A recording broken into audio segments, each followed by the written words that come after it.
Olá, eu me chamo Andressa de Lima Salvador. Hoje eu, juntamente com o Igor e a Marine, a gente vai estar comentando sobre o manejo que é feito de doenças e nematóides na cultura do amendoim.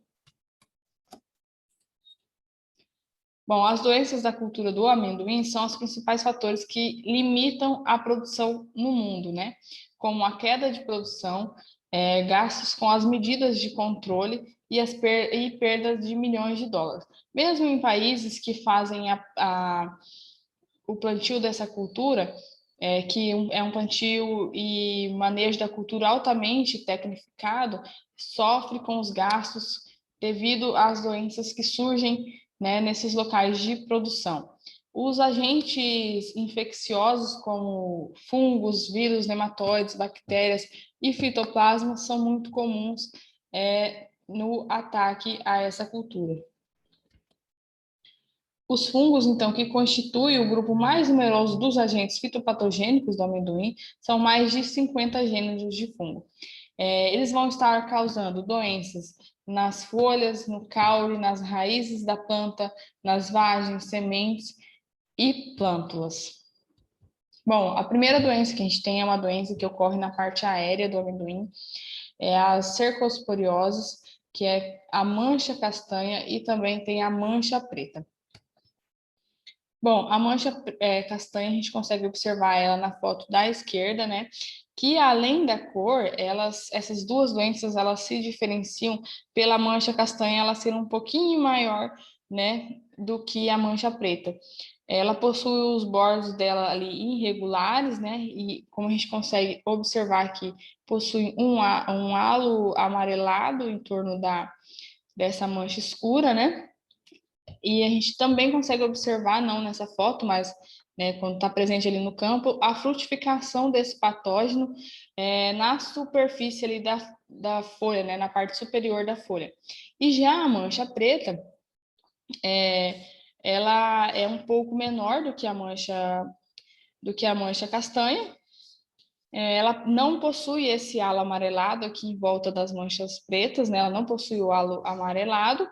E a esporulação do fungo ele ocorre na face inferior dessa folha, né? Diferente da mancha castanha. Essas doenças elas são muito comuns em folhas, mas porém elas podem aparecer em outros órgãos, né? Como no caule, pecíolo, vagens e outros. O que pode ser feito de controle para a doença é eliminar os restos culturais ali da lavoura, fazer uma rotação de cultura, usar cultivares que são resistentes a essas doenças e fazer um controle químico. Para controle químico, você pode estar utilizando o clorotaronil, triazóis e também as estribulinas. E também há misturas aí desses produtos. Os intervalos de aplicação pode variar em cerca de 15 a 45 dias após a semeadura da cultura.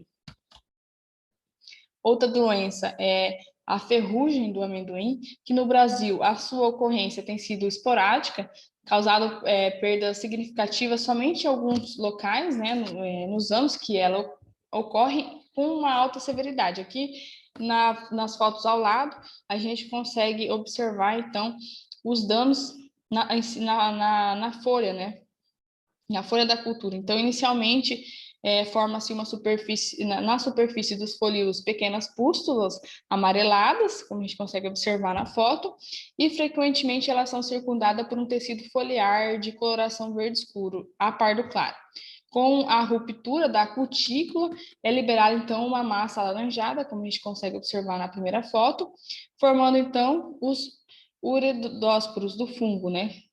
Ambas as faces ali do folíolo. E assim essa doença vai estar ganhando força e acometendo a cultura. O que se pode fazer como controle para ferrugem fazer uma rotação de cultura, né? E internacionalmente são adotadas medidas de exclusão para as regiões que não são contaminadas, tomando-se então cuidado de não permitir a entrada de sementes ou até mesmo material para consumo, né, que esteja contaminada com essa ferrugem. A resistência varietal conhece-se as diferenças na resistência entre os genótipos, mas acredita-se que ainda há uma alta resistência à doença né? A alta resistência à doença ainda é rara. As folhas mais velhas são as mais resistentes do que as folhas novas. O controle químico também pode ser realizado com o uso de pulverizações com fungicida à base de triazóis que sejam registrados para a cultura do amendoim. Outra doença é a mancha barrenta. Essa mancha barrenta, ela foi relatada pela primeira vez no estado de São Paulo, em 1961, né, no município de Campinas. Ela é uma doença de importância secundária que ocorre no terço final do ciclo vegetativo dessa cultura, do amendoim, sem apresentar muita gravidade. O que pode ser feito de controle é rotação de cultura, a incorporação ali na hora de uma aração profunda dos restos vegetais, distribuição ali de plantas voluntárias, controle químico, né, que pode ser usado os mesmos produtos que fazem o controle lá da cercosporiose, que foi a nossa primeira doença. A gente também tem a verrugose.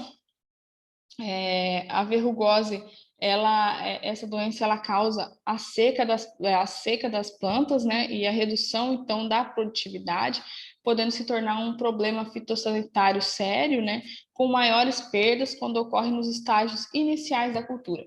A verrugose, ela é causada pelo fungo Sphaceloma arachides, que pode sobreviver de um ano para o outro em plantas oriundas de sementes deixadas durante a colheita ali ou os restos culturais, né, do ano anterior. É mais comum que ocorra então o ataque da trips.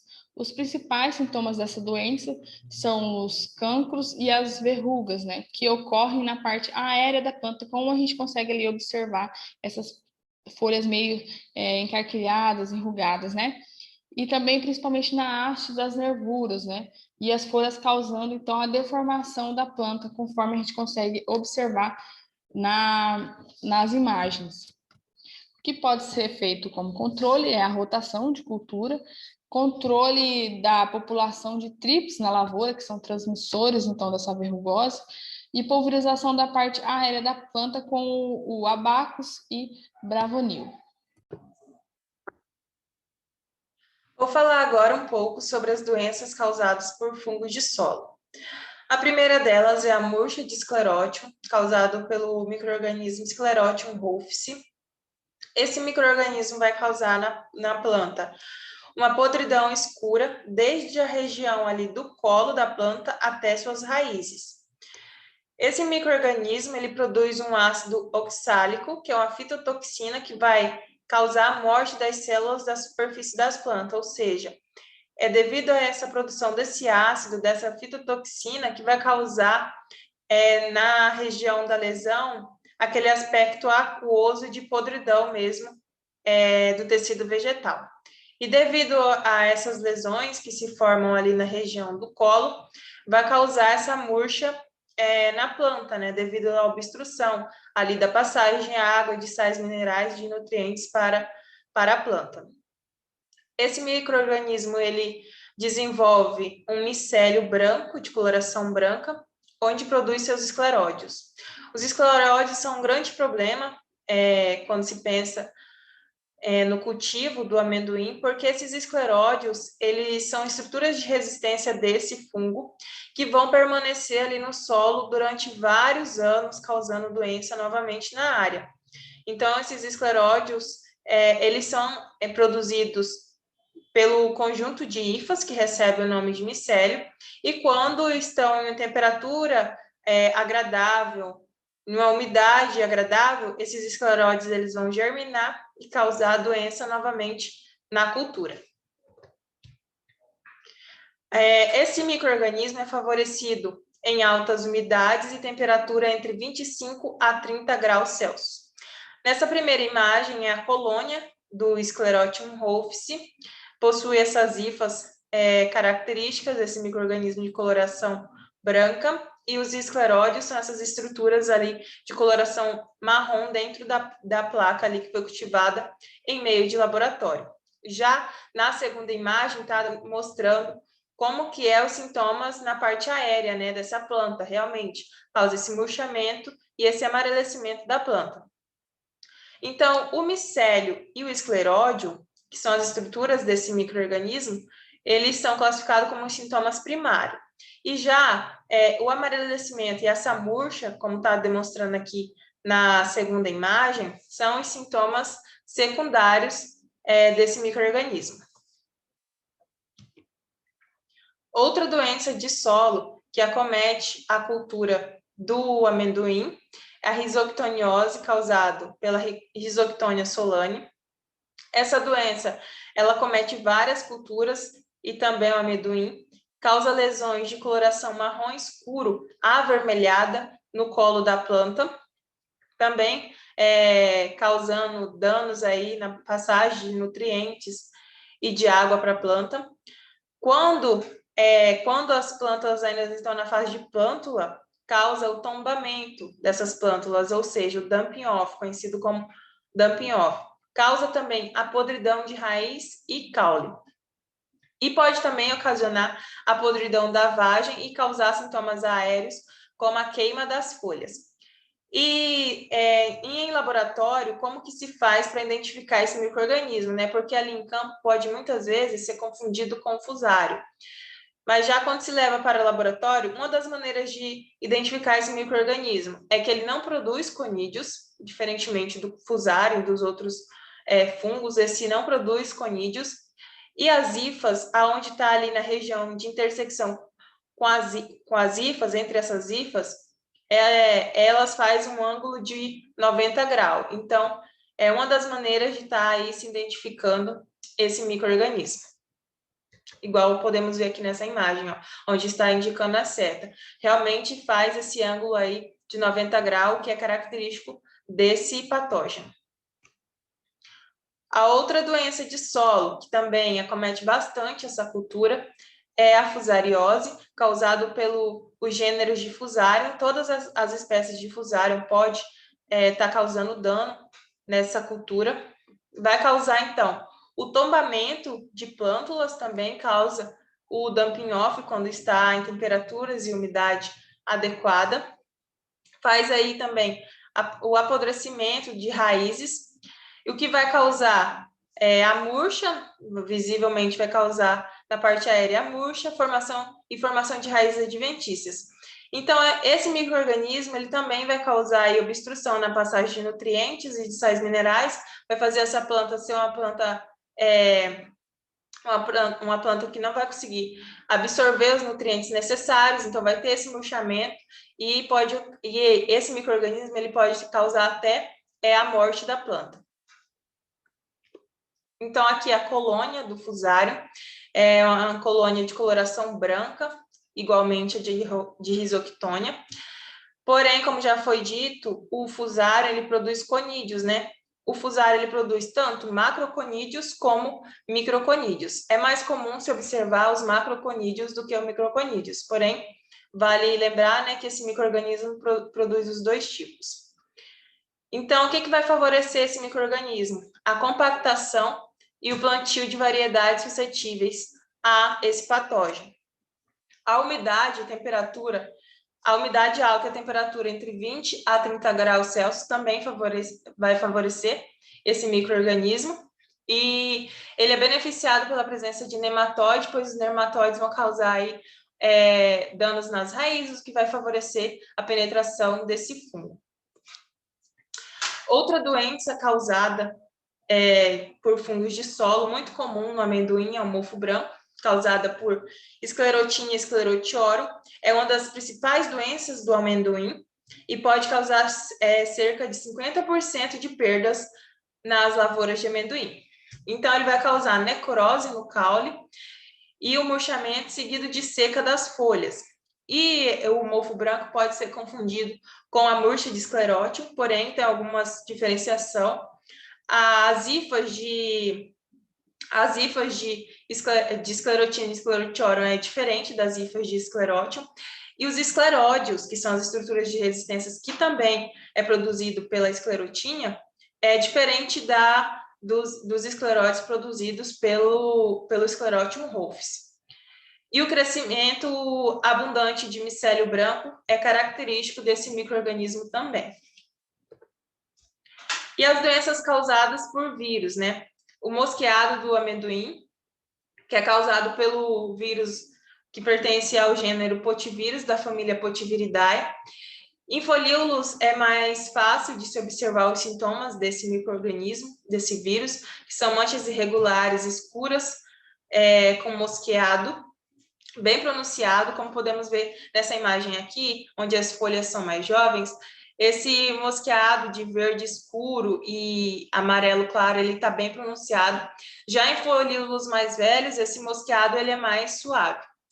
E o número e tamanho de vagens são reduzidos devido ao ataque desse vírus.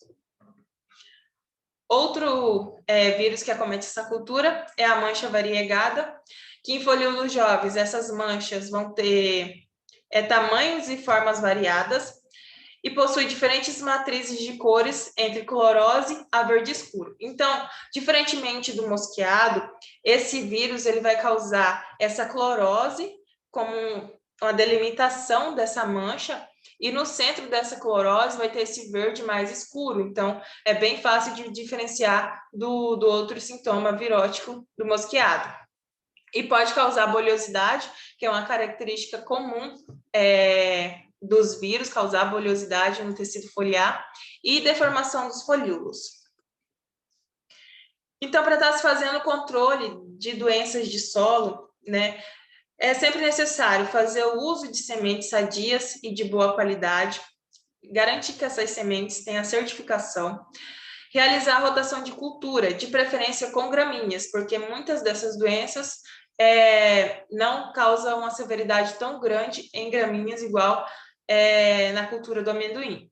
Eliminar restos de culturas da área, porque esses restos de cultura vai servir como fonte de inóculo para esse patógeno, então vai estar sempre ali na área presente já, antes da cultura ser estabelecida. Então, também se faz o uso de fungicidas no tratamento de semente, fungicidas à base de tiram, captan, carboxim, difeconazole e a combinação de carboxim mais tiram. Bom, falando um pouco sobre as doenças causadas por nematóides, a gente, principalmente no amendoim, existem duas doenças. A de galhas, que é causada pelos nematóides do gênero Meloidogenes, principalmente a espécie arenária, que essa tem duas raças que vão atacar o amendoim, a cultura, né? Ela pode causar grandes danos econômicos à cultura. Tem relatos que em condições de campo chega de 20% até 90% de perca na produção. Os danos são muitas vezes agravados pela associação de outros patógenos dessa doença, né? Então aqui a gente tem a imagem da raiz, como é que fica, né? Uma raiz sem estar com ataque, uma raiz com ataque, dá para ver bem ali as galhas, né? O outro nematóide que causa é os do gênero Pratylencos. Esse aqui é o das lesões radiculares. Causam lesões nas raízes. Inicialmente as lesões elas são mais pontuais, né? E elas evoluem para manchas necróticas difusas de cor marrom escura.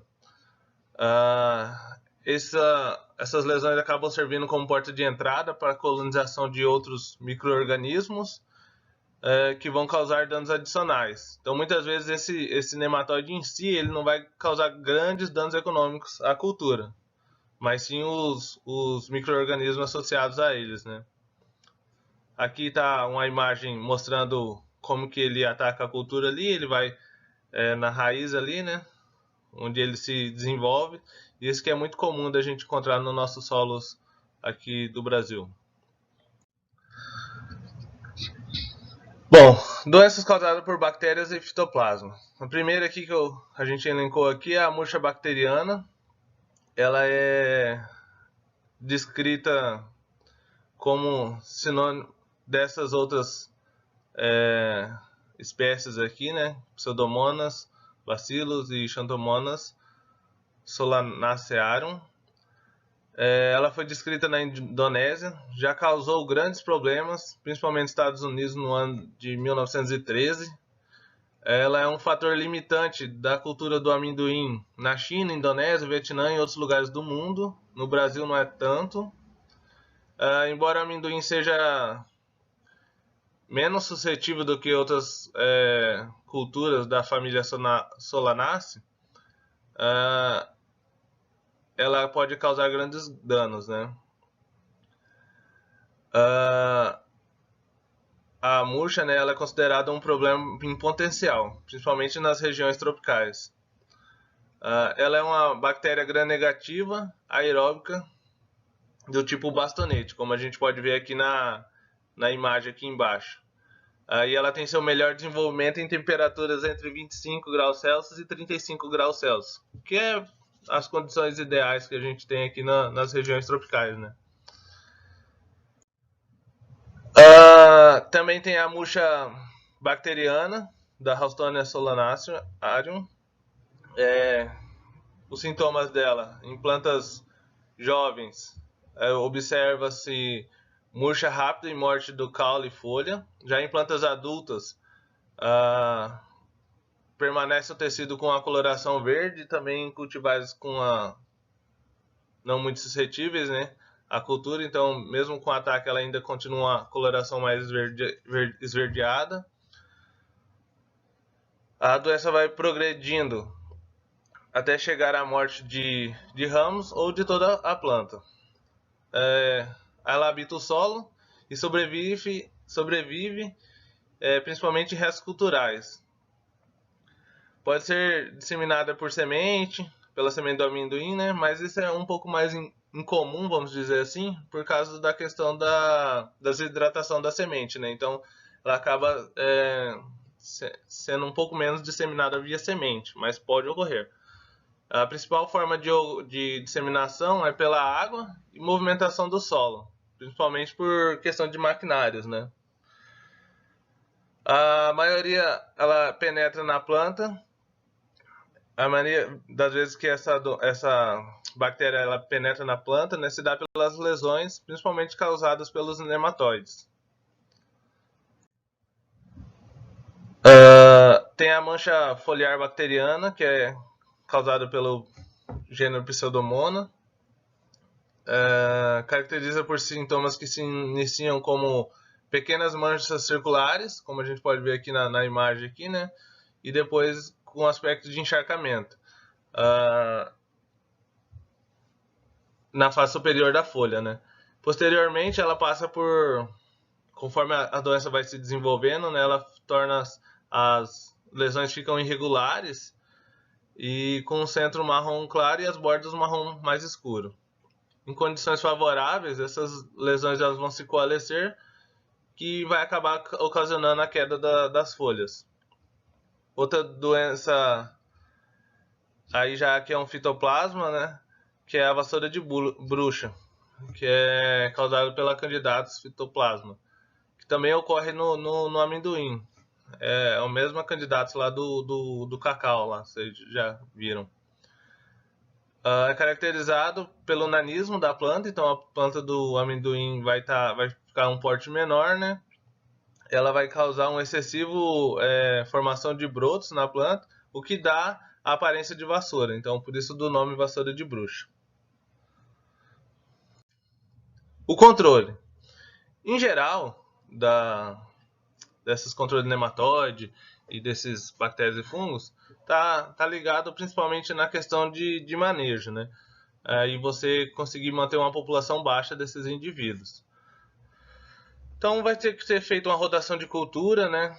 Fazer rotação principalmente com outras cultivares que não multiplicam, principalmente questão de nematóides, né? Por exemplo, as clotalárias.